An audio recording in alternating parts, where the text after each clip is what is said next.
Hello friends, स्वागत है आप सभी का मेरी वीडियो में। और एक लंबे समय के बाद मैं आपके साथ फिर से जुड़ रही हूँ। कुछ कारण हो गया था जिस वजह से मैं वीडियो नहीं बना रही थी, लेकिन अब अपना कंटिन्यू रहेगा। अब मैं जब क्लास में पढ़ाती हूँ तो मैं देखती हूँ कि बच्चे 12th के बाद आते हैं क्लास में और उनको हिस्ट्री का नॉलेज नहीं होता है कि हिस्ट्री जो है वो कितने पार्ट्स में डिवाइड है, किस तरह से इसका डिवाइडेशन है।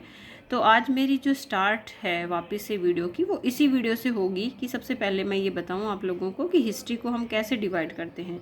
तो चलिए शुरू करते हैं वीडियो। देखिए, हम हिस्ट्री को 3 भागों में मोटे रूप से बांटते हैं। एक तो आपका होता है pre historic period, proto historic और हिस्ट्री। तो प्री हिस्ट्री को जैसे प्रागैतिहासिक काल कहते हैं, प्रोटो को आद्य ऐतिहासिक काल कहते हैं और हिस्ट्री को हम ऐतिहासिक काल कहते हैं। अब देखिए, प्रागैतिहासिक काल जो है वो फर्दर हम 3 पार्ट्स में डिवाइड करते हैं: पुरापाषाण काल, मध्य पाषाण काल और नवपाषाण काल। ठीक है, पैलोलिथिक, मेसोलिथिक और नियोलिथिक। अब इनके टाइम पीरियड अलग अलग हैं।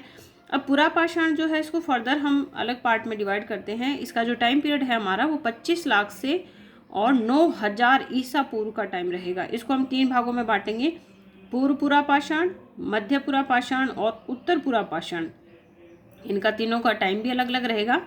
25 लाख से 10 लाख ईसा वर्ष पूर्व हमारा कौन सा है? लोअर पैलोथिक पीरियड रहेगा। उसके बाद में 10 लाख से 40,000 तक हमारा रहेगा मिडल पैलोथिक एज। और उसके बाद में हमारा 40,000 से 9,000 ईसा पूर्व तक हमारा रहेगा अपर पैलोथिक एज। तो इस तरह से आपने देखा कि पहले प्रागैतिहासिक है उसको 3 पार्ट में बांटा: पुरापाषाण, मध्यपाषाण और नवपाषाण। फिर अकेला जो पुरापाषाण है उसको हम 3 भागों में बांटते हैं। उसके बाद आता है हमारा मध्यपाषाण काल। मध्यपाषाण काल का जो हमारा टाइम है वो 9,000 से 4,000 ईसा पूर्व होगा। और उसके बाद आता है हमारा नवपाषाण काल, नियोलिथिक एज। नियोलिथिक एज का जो टाइम पीरियड है वो 4,000 से कितना होगा? 2500 ईसा पूर्व तक रहेगा। उसके बाद में हम चलिए देखते हैं आद्य ऐतिहासिक जो है क्या है।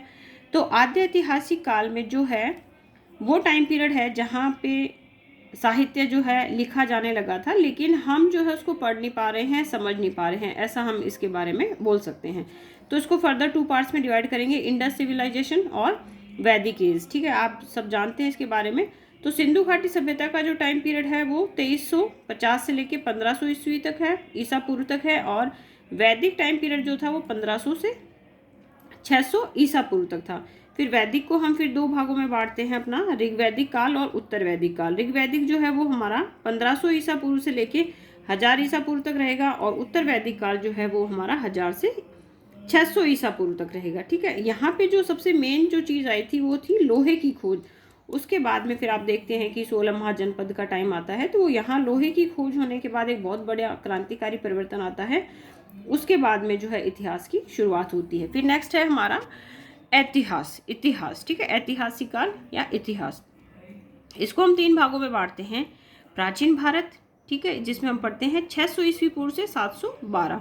उसके बाद में हमारा आता है मध्यकाल, 712 से 1700 ईस्वी तक। और उसके बाद आता है हमारा आधुनिक भारत, जिसका डिवाइडेशन 1700 से लेके 965 ईस्वी तक माना जाता है। तो आशा करती हूँ कि ये जो क्लासिफिकेशन मैंने आज किया है आप इजीली इसको समझ जाएंगे।